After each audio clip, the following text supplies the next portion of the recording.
It's kind of interesting, like to see old paintings like this and see them restored. But I always wonder, like, what happened to all the shitty old paintings?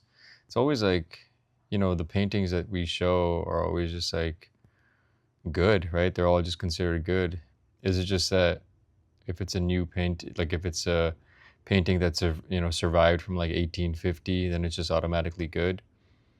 What happened to all the shitty paintings from 1850? Or yeah, or like did people, did shitty people just not paint back then? So like if you were a shitty painter back then you're just automatically good. So you know what they say, time heals all. Apparently time makes all paintings good. So if you were the worst painter in like 1439, and if somebody goes down to their basement and just like finds your painting and goes, "Oh my God, dude, look at this. It's just like a flower." Somebody says, "Oh man, well, like, yeah, like, but what technique is it? Who cares, dude?" He turns it around. It's from 1260 AD. Oh, dude, it must be good, dude. But then that guy was like the worst guy ever. Like he was shunned from society, and he was just like, sacrificed to the painting gods because he was so bad. He couldn't even draw like a face properly. Sometimes you see like these old paintings where like the dog, has like a human face or something because they didn't learn proportions at some point. But yeah, this guy just by sheer luck, man, just because his painting survived in the basement of some, professor at like Cambridge University. Now, we go, "Oh my God, it's, Nostradides." You're like, who the fuck is that? I don't know. It just says Nostradides, man. This guy was an exceptional painter now. And everybody starts loving Nostradides now because this guy is just like the best. And, um, but yeah, man, I mean, yeah, I'm just saying, I guess, like, do people, I used to think, I used to collect baseball cards when I was younger, and I just thought, oh, if you just hold on to them, like, it doesn't even matter who the baseball card is or what it is. If you just hold on to it, it's going to be good, just because at some point, old things become valuable, right? If we had like a toy, a random toy from like the 1920s, it would just be valuable. I mean, it would have to be in like somewhat decent shape, right? You can't just be like completely messed up with like all the arms torn off. But I think just in relatively good shape, like you should be able to sell things for a certain amount. And that's how I feel. Yeah, like sometimes I want to save things, Sometimes even if I just go to McDonald's right now and I just go, "Oh, this toy, I don't really want it, dude." But if I just don't open it, I just know in 50 years from now, I can list it on whatever the equivalent of eBay will be, and then, and somebody's going to want to buy it. They're going to go, "Oh my God, dude, it's a vintage 2025, McDonald's fucking Hamburglar keychain." I'm like, "All right, dude." And it's all just because I kept it, just because I kept it, and just because it survived through all the atrocities of the world. So, like this painter right here, man, like, it could be the worst painter, but we're just like, ah, dude, this guy, like, he survived, dude. Nostradides. This guy's like fucking, this guy's pretty legit, dude. Now they're gonna start studying him and stuff. But then, no one knows the real history. The guy was like a womanizer. Like he was very abusive. Not that like womanizers and abusive people aren't good painters. It's actually the opposite, right? Womanizers and abusive painters are usually actually the best painters. But not Nostradides, dude. He was bad at everything. He wasn't even good at womanizing. He couldn't even womanize properly. He couldn't even, abuse his alcohol. This guy was just bad with everything and all accounts. But just because it survived, dude.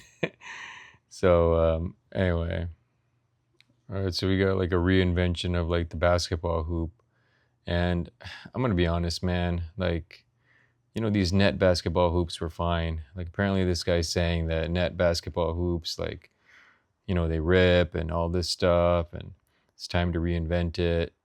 And then, apparently they made this plastic thing, and apparently it keeps the same sound. Like it keeps the same sound, that swoosh sound of like the fabric basically just like, going back. But apparently this keeps the same sound. And um, I don't know, man. Like some things just are best left alone. You don't want to change things, dude. We don't always have to like change everything, dude. I'm kind of like a old school guy in certain things, man. And I don't really like change. Like I like change if it's like really gonna improve my life. Like obviously I'm perfectly happy with like technology and iPhones, and I just got these new Meta glasses, the ones that record. Like that's legit because now you can record without hands. But like, do we really need to change a basketball hoop, dude? Like, this guy's saying like, these ones break, like the plastic one's not gonna break. Like some guy's just gonna climb up there and just twist those things off. And apparently it's like a terrible idea because it's like built into the basketball hoop, the plastic things. So the hoop is built with those plastic things. So it's actually even worse. You got to have some guy come out, dude. It's like at the gym, dude. When like the gym equipment goes bad, you literally got to have some guy come out. He's got to like pull the machine aside. They got to put like out of order on it, and then some guy's got to fix it, and it just takes all this time. And I feel like that's what's gonna happen here. You're gonna go to the basketball hoop. You're gonna want to play, and then three of these stick things are gonna be missing, and you're gonna be like, ah, out of order, dude.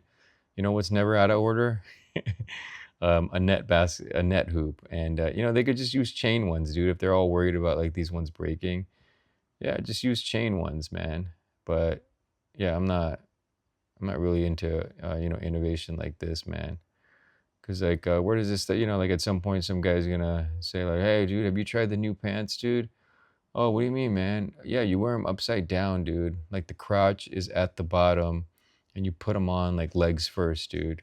Really, dude? Why? Yeah, just because, dude, it's easier, Society's discovered that way, like it allows you to, air out your butt. Well, how does that even work, though, dude? So then your crotch is just out in the open. Yeah, dude, your crotch is just out in the open, man. That's just how it works, man. Because doctors have deemed that the crotch out in the open is actually better for your male fertility, dude. All right, and then they just keep it like that. So yeah, yeah, this is I don't even play basketball, so I guess this won't really affect me.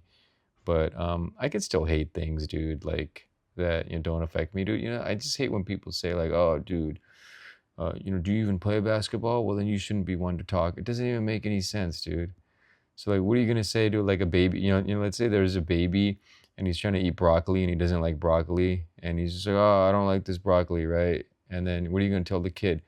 Have you harvested broccoli? The kid's gonna say no. Well, then you shouldn't talk. Okay, son? Well, I just don't like the taste of broccoli. Well, unless you've harvested broccoli or cooked it, did you use the air fryer? The baby's like, no, I didn't. I don't even know what it is. I didn't do anything. And like, well, if you haven't done it and you haven't done anything like that, then you can't talk, dude. The baby's just like, oh, this t-shirt itches. Have you made clothes before? Have you worked in a sweatshop? Have you worked in a sweat factory? Baby's like, no, I don't even know what any of that is. And okay, then you can't talk. Okay, so like, unless I get a PhD in every single fucking thing known to man, dude, I can never have an opinion. It's just like ridiculous, dude. I hate when people say that, dude. Have you started a basketball hoop company? No, I haven't. Well, then you shouldn't talk. Like, I have eyes and ears and a mouth, though, dude. I can still say that things are bad. Like, what am I gonna do? If I go to the Leaning Tower of Pisa, I'm gonna say, hey, that thing's leaning. Some guy's gonna come out. Did you ever have an architecture degree? Well, you can't say it. And they say it like it negates everything, dude. Like all of a sudden, because I don't have a degree in architecture, I can't say that the Leaning Tower of Pisa is leaning. And all of a sudden, to them, it's straight now. So like it just negates any sort of opinion I had. It's just, people are just like too silly for me, man. People are too silly for me, dude. These miniature things are always really interesting. Like this is actually really cool. Like I know this is probably just more for display purposes or something like that, but it would be cool to have this like as a toy. Obviously, it probably costs a lot, dude. I could barely afford any toys, man. We had the standards though, dude, GI Joes and all these things. I wonder what kids play with nowadays. Like everything must be digital, right? Like, does a kid even want to play with like some sort of GI Joe? If I was a kid, I'd be like, what is this bullshit? Hey, well, it's just like like a truck, dude. And the kid's like, well, where's my iPad, dude? Like that looks really cool, dude. I would totally play with that, man. you know, but then I'd be afraid to, crash it and stuff. Like that's what we did with all sorts of, with the micro machines and fucking, the Hot Wheels, you would want to crash it. But yeah, would kids even want to play with this stuff now? Like everything's digital, dude. I would want to just do everything online, man. You probably got like 6, 7 year olds doing fucking TikTok reels, dude. Dude, I saw this girl on fucking YouTube. I think she's, I don't know, man, maybe like 8, 9 or something. It was just like a little girl, but like she's got like 800 followers on YouTube, more than me, man. And then all she's doing is just videos of her just like, mouthing stuff. And I'm like, oh, dude, like that's all you do is when you're a kid, you can just start any age, just start saying nonsense. And then by the time you're like 10, 11, 12, 13, 14, 15, you'll have a certain number of followers. And then you just keep growing. By the time you're 18, 19, 20, you'll just have like 10,000 followers. You can just make money off YouTube, just posting dumb videos. And then, that's that, dude. Does anybody even want a real job anymore? Even if you had a real job, I would just start recording anything that I do at that job. And then I guess it would be like some sort of morph of a real job and an Instagram job, right? So let's say, so if I'm just making this stuff, back in the day, you would just be making this stuff and then, I don't know, showcasing it at an art gallery or, selling it, on, I guess, maybe even some website, but selling it through a gallery. But now, just the process of making it, like this guy's gonna get more money off the views from YouTube of him making the thing than he could probably do selling it.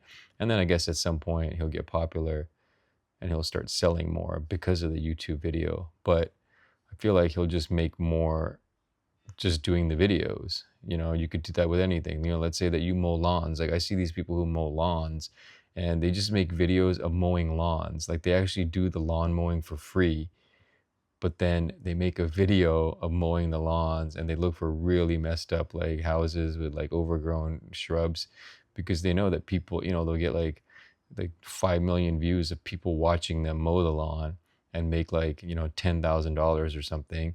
So why even charge the homeowner like $300, right? Like, so I actually kind of like, society now in that respect. So if I was anybody, I would just do that. Like I would just take any sort of job and just, put it on YouTube, dude. And then at some point you can just kind of even leave the job behind or, do the job for free or whatever. But yeah, this is really interesting. This is really cool. I like this. Um, yeah, I like shit like that. All right, what is this guy packing? So I guess he's just packing up some tuna cans apparently, man. People pack things in the most interesting ways, man. Like sometimes when I'm at, FedEx mailing something, people just don't give a shit how they pack things, dude. They'll just like do a couple tapes like this. I feel like this guy's gonna make it pretty heavy duty, but they'll do a couple tapes and then, won't even have this outer bag, right? This guy knows what's up. He's got an outer bag and then he's gonna seal that, tape that, boom. Okay, I respect that, but I would put some extra tape on that, dude. That's how paranoid I am with everything, dude. I'm always just like doing extra tape, man. I feel like when I'm sending packages, dude, I make it like some sort of like, landmine. I don't even know. It doesn't even make any sense, but I make it like, even a landmine couldn't even break it open, dude. Because like, once it's in the hands of the UPS driver or whoever, dude, all bets are off, dude. You think that guy takes care of your stuff? You think that guy's walking around, dude, going, hey, oh, dude, look at this, man. I can't wait to treat this package with like, the utmost respect, because my company treats me really well. And I don't even know this guy, dude. But I sure do know that he's shipping tuna cans, and I want to make sure these tuna cans get there properly. No, this guy doesn't care. He doesn't even know what's in there, man. So he's just going to be tossing it around. So you have to anticipate that. I think a lot of people don't anticipate the worst things in life, and I think that's a problem. People tell me, oh, you're always a pessimist, you anticipate the worst things, you're always expecting the worst things. Well, what do you want me to do, dude? You want me to always expect the best things, and then when the worst thing happens, like what, I'm just like left standing there? People think like, the worst things never happen. Oh, the worst things hardly ever happen. What are you talking about, dude? Everybody always complains how shitty life is and how upset they are and how things aren't going their way. They're always blaming Trump, always blaming the government, whoever's president, Democrats blaming Republicans, Republicans blaming Democrats. and shit's always going haywire, but all of a sudden you can't expect shit to go haywire. You got to always expect the best, but then when you talk about it, you can talk about how everything is terrible. See what I mean, man? People are such hypocrites, dude. If people actually like just sat there and listened to what they were saying, I feel like people could get ahead in life. Most of the problems people have are caused by them. And so, I mean, me included, man, I'm just saying that whenever something happens in my life, it's because, yeah, maybe I made some mistake, more or less, or I didn't do this properly, or I did that properly, I don't know, 70% of the time it's that. Or maybe I should have, made this choice and that's why I ended up here, I bought this car and that's why this thing broke, because this car was known to have a faulty engine. Whatever it is, man, most things are just a product of just some sort of decision we made. So, like, I don't know. I guess I'm just saying most things are our fault, and um, why can't we expect things to be going bad, dude? It's like when I tape up my shit, I tape it up good, dude, because I'm like, I'm always returning shit, like six, seven, $800 worth of shit, dude. You're mailing it back to whoever, and you think I want to just do some, willy-nilly tapes, but I see people do willy-nilly tapes, dude. They bring it in. Some people don't even tape it up, dude, and they expect to be taping it up at the post office. And then when the post office says, "Well, we gotta charge you for tape, dude," then the people get all upset. Well, I mean, I gotta mail this out, dude. They're like, "Well, we gotta charge you for tape. You can't just show up here. This isn't like, I don't know, Staples or whatever. Where you can just use the free tape."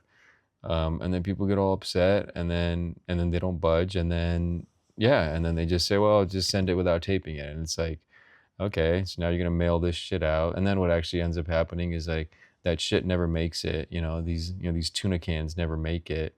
The tuna cans all, if you're returning the tuna cans, the tuna cans get returned all dented, and then the company says, well, you returned it to us all dented, so we can't give you full return price. And then people go, what the fuck are you talking about, man? You got to return my thing, so it's like an endless stream of problems for most people, man. Like they caused the problem, they made it worse by not taping it, and then they blame everybody else, dude. I think just people just blame everybody else, dude. um I mean, I don't blame, like I complain a lot, dude, but I don't really blame people for things. I blame them for things, but it's not things that like make a meaningful impact in my life, like I may say, well, when I'm driving, look, it's this guy's fault that this accident happened or this happened. But at the same time, man, I'm just going to pay for my shit, take care of it, and move on, dude. I'm not going to sit there and complain how like I had no control of my life, dude. So anyways, man, if you want control of your life, dude, just tape the fucking package properly, dude, before you send it. I really don't like what this guy did to this thing, man. Like, this was a cool little vintage icebox or whatever it is, and this guy just like demolished it, man. It was so much better in the condition it was. Like, I know this guy's restores things. I'm not really hating on him as a person. Like, it's kind of cool what he does. That's his job. But like, I think people would have just bought it as is, man. Like, look, now it just looks like something you would get at, World Market. I love World Market, by the way, man. They got such good drinks there, dude. Like all these cool little chips, all these cool snacks. But they don't have like anything vintage. They have vintage looking things, but like this guy's really good at fucking painting and shit. I like people who are good at with calligraphy and stuff, man. That seems like virtually impossible to me. Like, look, dude, this actually just looks so much better. Imagine if you went to somebody's house and you saw that sitting there. I'd be like, oh, dude, tell me about that, dude. Tell me the story behind that. But then this guy just mows everything down, and he's like, no, no stories here, dude. No stories to be told. Only new stories. We're only going to tell the stories of how I fucking, resurrected this from, all the old stories. It's like seeing the Mayflower, dude, and then you see the Mayflower, and it's got all this history, and some guy shows up. Let me just fucking paint this, dude. Let me paint the Mona Lisa, dude. We got to update it. We gotta update it, dude. I'm gonna use fucking ChatGPT, figure out the best colors.